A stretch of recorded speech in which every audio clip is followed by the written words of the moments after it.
Hello everyone, welcome to today's video. My name's Mark. I own and run the Purple Penny along with my wife Catherine. We're a small coin and banknote shop in the northern suburbs of Adelaide. We do these videos pretty much every Monday at about this time, and we talk about, the goings on in coins and banknote collecting from around the world. Obviously, being in Australia, we focus on what's going on here in Australia, but if you are watching from overseas and you do have something you'd like me to talk about, please feel free to contact me and let me know.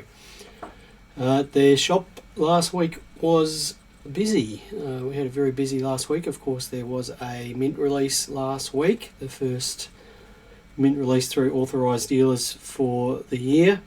I'll talk about that a bit later. And we had our usual amount of buying and selling that goes on in here. Saturday was we had a couple of really sweet purchases on Saturday. I said to Catherine on Wednesday, I hope we buy a really nice coin this week. And on Saturday, not long before we closed, we bought a lovely 1804 half guinea, which I hope to take a picture of sometime this week and post it up on Facebook and share that with you. Now, I'll just say a few hellos. Hello Catherine, hello Ted, Antonius, Gwen, Mike and John. Thank you for joining in. Right, so we'll jump straight into the news here. As has been the tradition for the last 8 videos in a row, we'll look at the market for the 35th anniversary sets. These were of course released in December last year. And thank you to Peter Andrews for continually compiling these graphs for me. So Peter is compiling these from eBay sales results, auctions and buy it nows, and that shape of that graph there is quite familiar. It should be if you've watched over the last few weeks.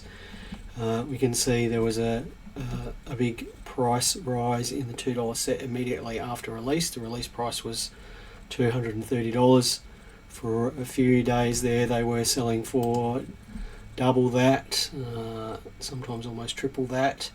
And then fairly quickly, within basically 2 weeks, the price settled down to about $100 above the release price, which is where it's sitting now. They've pretty much settled down to $340 to $360. The volume of sales has dropped right away. Peter said there was only 43 sales completed last week on eBay, and the two highest sales there for $400 and $395 probably didn't complete because there's no feedback on them. Those of you who managed to get allocated a set from the Royal Australia Mint ballot, has anyone received them yet? I haven't seen too many complaints this week about people that haven't received them, so perhaps they've started shipping. But I'm not sure about that, and when I talk about the change of Monarch sets, I'll just share a little tinfoil hat theory that I have about the shipping of those ballot coins. Just jump back to the news slide here. So we did have the change of Monarch 6 coin set released last Thursday. Now we'd known about that for a couple of weeks. We were only allowed to talk about it about 24 hours before the release day. The set itself has a limited production run of up to 100,000 sets. They were available through authorised dealers. They were available through an equal ballot, and I believe the Mint was making them available via their phone line. It was a 6 coin set with the 5 cent, 10 cent, 20 cent, 50 cent and dollar all bearing different portraits of Queen Elizabeth, and the $2 bearing the portrait of King Charles as designed by Dan Thorne. Now it is certainly a mint set, and the Mint did confirm on their Facebook page that, but it's not the year set. There will be a year set. Typically year sets are created to demand. They don't have a limited production run. They are created to demand, so there will be a year set being released from that. So the Mint had another equal ballot for the change of Monarch set. I entered that ballot just to see how that process was and was lucky enough to be allocated a set. But of course they're not going to be shipped until the beginning of March, which is the best part of 4 weeks away. And this is where I'll just share my little tin hat theory with you. Maybe the Mint is deliberately delaying the shipping of these ballot items to prevent I guess, bot accounts and immediate resellers from getting their hands on those items and selling them as quickly as possible for immediate profit. And maybe when people start getting those sets in 3 or 4 weeks' time, the price will have settled right back, and that's a way of the mint controlling that secondary market. Now, I don't know if that's true, but it was a bit of an idea that I had on Saturday morning. The Money Expo was held this weekend in Melbourne, and Peter Andrews, who supplies us with a lot of information for these videos, attended. And Mike says, don't rule out poor management on the shipping delays. Well, Mike, let's think about it positively, shall we? Let's think about it positively. There is a person who's watching these videos, perhaps, who has been leaving some unpleasant comments about me defending the mint and their shipping delays. So I'm just trying to put a more positive spin on it, and perhaps the mint is a bit more devious than what we think. Right, the Money Expo was on in Melbourne on Saturday and Sunday at the Melbourne Town Hall. The Royal Australian Mint attended, which I'm not sure if they attended last year, but I don't think they did. It might be the first time they've attended a ANDA show in Melbourne since before COVID. And they did something a bit different this year. They had coin swaps, but they did their coin swap a different way, and I'll just get on to how they were doing that. So Peter Andrews supplied us with some images, and you can see a few of them there. So the one at the top there is the 2 lineups for the Royal Australian Mint stand. There were 2 lineups, one for counter-stamped dollar coins, which I'll show a picture of shortly. Another one is the other lineup was for the money swap bags. And then down at the bottom right there, you can see a line up to get into the town hall around the oval. Peter said the line was several hundred metres long, but the line itself seemed to empty out within a couple of hours. Now, what Peter did say is that both days of the show were quite busy. Peter was there helping out with Eric on Drake Sterling's stand, but the products that the Mint had this time were a bit different. So at the top left there, you can see one of the coin swap bags. Previously, what the Mint has done is just swap either individual bags for face value, so perhaps 5 $2 coins for $10 or $10 coins for $10, those sorts of things. But they did it a bit differently this time and had groups of bags available. And if I can just find where I put that information, what they did. Right, so they actually had 3 different bundles of coins available. One with $100 face value, one with $80 face value, and one with $110 face value. I won't run through the contents of all the grab bags because those are available on the Royal Australian Mint Facebook page, but I'll give you an example of the $100 bundle.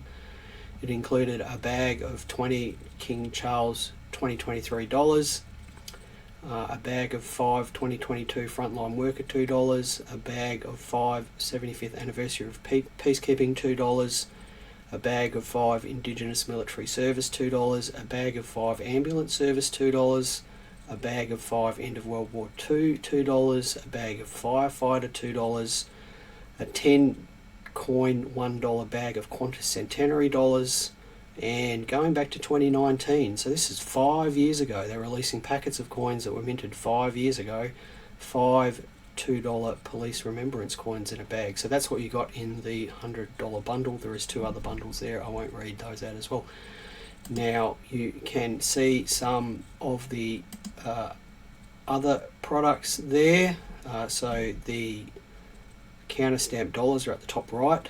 It looks like there's different coloured holders for those, Peter. If you could just confirm that, I can see 5 different colours there. And the actual coins themselves slide into those cardboard holders, which is how the Mint has done it for a long time. But it's different to the gallery press in Canberra when that was running. You actually were supplied with a capsule to put your coin in into those cards in Canberra. So thank you to Peter for supplying us that and for the phone call yesterday and giving me a rundown on what happened at the expo. I'm a bit sad it wasn't here in Adelaide because Catherine and I would have liked to have gone along. Now, the next item on the news here is the $5 note design has popped up again, and it's been a year since the last time we heard anything about the new $5 note design. Michelle Bullock, the governor of the RBA, appeared before the Senate last week and was asked about the $5 note design, and she said that the RBA would be accepting public submissions in March and April for a new design. The back of the note is to remain the same with new Parliament House on the back of it. It's the front of the note that's going to be different, and it's going to have a design that, and this is her words, honours and celebrates the culture and history of the First Nations peoples. And the RBA has already started consulting with First Nations community organisations about design themes. So if you've got something that you'd like to see on the $5 note that fits in with that theme, then contact the RBA and submit your design. You've got a couple of months to get that into them. And it'll be interesting to see when that new design appears, given that it's been an entire year since the last time we heard anything about this. No time soon would be my guess when we see something about that.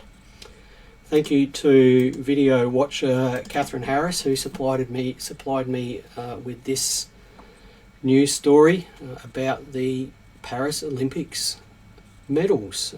The designs for those were just released last week, and of course the Paris Olympics is happening in July and August, I think, not very far away.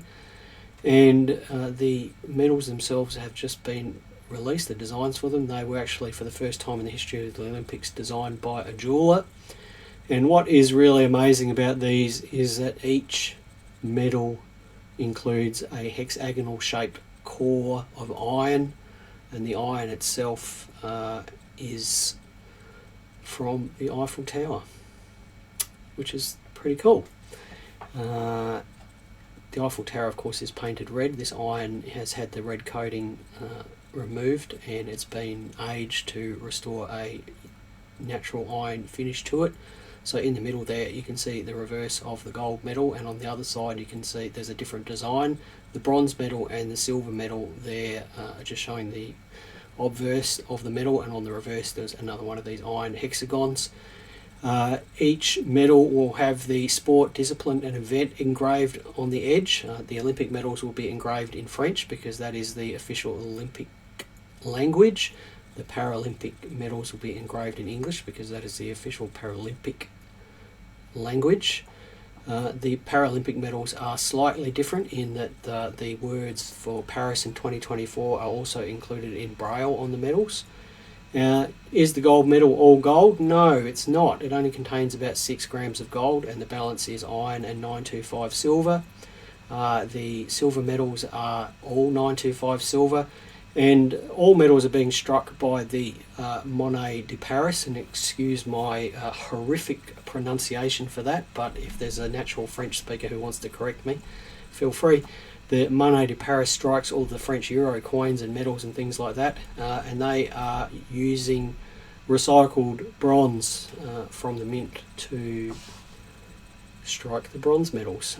Interestingly enough, the gold and silver used for the other medals are also is all recycled material recovered from jewellery and things like that. So pretty cool designs, and while I will never ever and could never have one Olympic medal, I would like an Olympic medal that has a piece of the Eiffel Tower in it, unless of course you want the whole Eiffel Tower, and Mike Ellery is offering it for sale down there in the comments, so if you'd like to contact him, I'm sure he can organise a payment plan for you. We'll just jump back into the news here. We held a charity auction last week, and I probably mentioned it in the video. I can't remember if I mentioned it. We had a gentleman come in here the week before last. He sold us some rolls. He had some donation dollar rolls, and we told him that we didn't buy them. We explained to him what we did with donation dollars here, which is whenever they come in we just sell them and donate all the proceeds to a charity. We concluded our transaction with the gentleman, and he very kindly donated the donation dollar roll, one of them, to us. So we put that up for auction at our Facebook page. One of our customers, Julie, came in about an hour into the auction and blew everyone out of the water and bid $550 on the roll. Catherine and I have decided that we'll match that donation of $550, and another one of our video watchers donated an additional $50.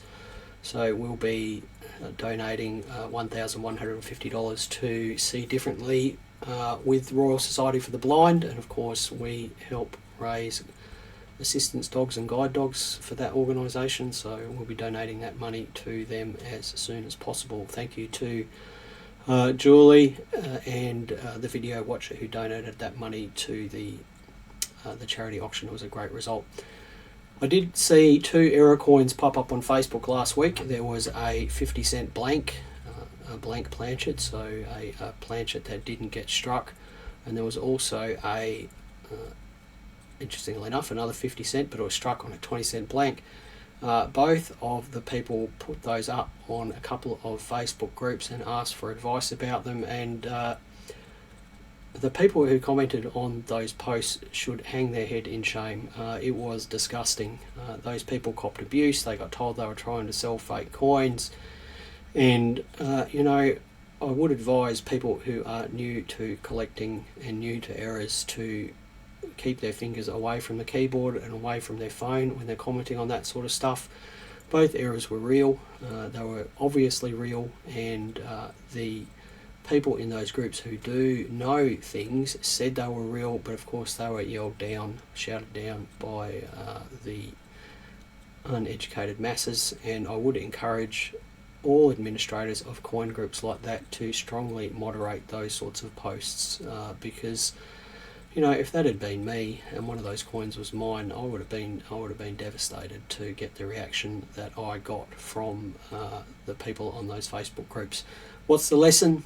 If you have an interesting error coin, or what you think is an interesting error coin, choose with care what groups you post that up on, or contact a coin dealer such as ourselves and get some advice from someone like us.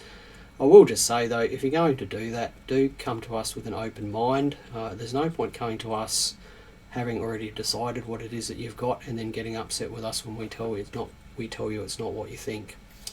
Right, the last one here, a bit of shameless self-promotion. ABC Radio Adelaide. I'm going to be on there in about an hour and a half. So if you are here in Adelaide or you're around Australia and listening online, jump onto the ABC News website or listen on your actual radio.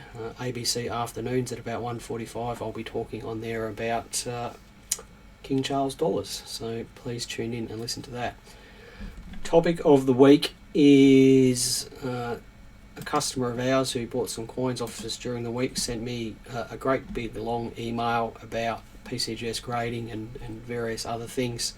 It was a 500-word email, and I'll be perfectly honest, I don't have time to write huge replies for that sort of stuff, and it's not out of laziness, it's more out of the fact that there's no easy answers to many of the questions that person was asking us. It's a lot of learning and a lot of experience. So the first question he asked was some coin dealer was selling a coin graded by PCGS as MS63, and he was calling it choice uncirculated, and then some other coin dealer was selling another MS63 and they just called it uncirculated. And what was the standard for converting PCGS grades to Australian grades? And I will call Australian grades adjectival grades. Adjectival grades run from gem uncirculated, choice uncirculated, uncirculated, almost uncirculated, and so on and so forth. Now, the trouble is there is no hard and fast rule for grading PCGS grades to Australian grades. It is a spectrum, and I've got a chart there from Eric Eigner's website, drakesterling.com, indicating that Catherine Harris, I will ban you from this page if you say things like that. It is a spectrum, and there is no hard and fast rule. Now, Peter has said here in the comments that MS63 is not choice uncirculated. I don't know whether there's a hard and fast rule for that. Generally, Catherine and I would never grade an MS63 as choice uncirculated. Perhaps MS64 is the minimum, but we've certainly graded some MS64s as uncirculated as well, because we just didn't like the coin. So go and have a look at Eric's chart that he's got on his website there, and get an idea of what grades to what. Commonly, people look at VF20 PCGS slabs and go, "Oh, my coin's very fine." And of course, VF20 slabs are more like fine in Australian terms, so there is no hard and fast rule, and you can't go from the adjectival description that's on the slab. It comes with experience, and it comes with experience in the Australian grading system and the American grading system. There is no hard and fast rule, there is no formula, and there is no website you can go to that will tell you that this is this particular grade. There is no app that will tell you that. It comes from experience. It comes from experience. The next question the gentleman had was, is there a step-by-step guide for grading Australian coins that don't have the King George V portrait on it? And the reason why the gentleman asked that is because ANDA has a grading guide up on their website that purports to teach you how to grade, but it focuses on the King George V portrait, and with focus on moustaches and crowns and pearls and centre diamonds and things like that. And why did the author focus on that? Because it is easy to create a formulaic guide using the amount of each design element that is there. No centre diamond, 6 pearls, it's fine. 4 pearls, it's very good. If there's 8 pearls and the centre diamond is all there, it's extremely fine. It's easy to write that out. The challenge is with George VI, Edward VII, and Queen Elizabeth, and now Charles, is that there is no simple formula that can be written like that. So consequently, there is no guide for grading adjectively on all the different portraits on Australian coins, any more than there's a guide on grading adjectively for world coins. Again, it comes down to experience, being able to look at the coin, judge how much wear is on it, understand the difference between wear and strike weakness, and this is where the ANDA grading guide falls down. It makes no allowance for strike weakness. It is easy to, well, not easy, but I certainly have seen George V coins that have virtually no centre diamond that are uncirculated because of strike weakness. And thank you, Peter, for supporting me there. Peter is saying that in the grading guide the assumption is that the strike is perfect, which most certainly is not the case in a lot of different coins. So I've just provided a link there to the ANDA grading guide, and that's also available in the comments in the description of this video on Facebook and the YouTube description later.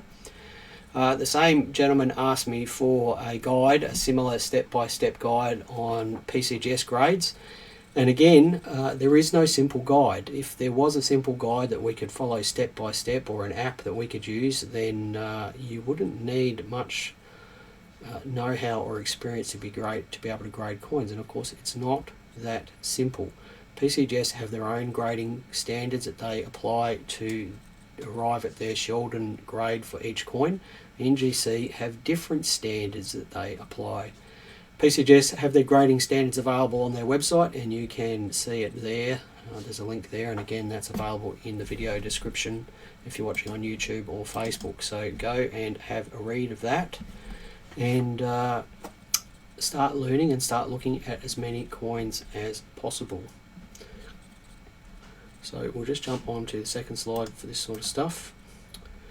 The next question the gentleman had was, many coins that he sees talk about the coin having an attractive patina, and does having an attractive patina mean that that person has simply trying to conceal a cleaned coin? I can't really comment on whether people are using patina to hide a clean coin. It certainly does happen. People do try to retone clean copper coins, and perhaps try to apply a dark tone to silver coins that have hairlines on them. Typically, patina refers to toning of the metal. Metal that coins are made from is typically not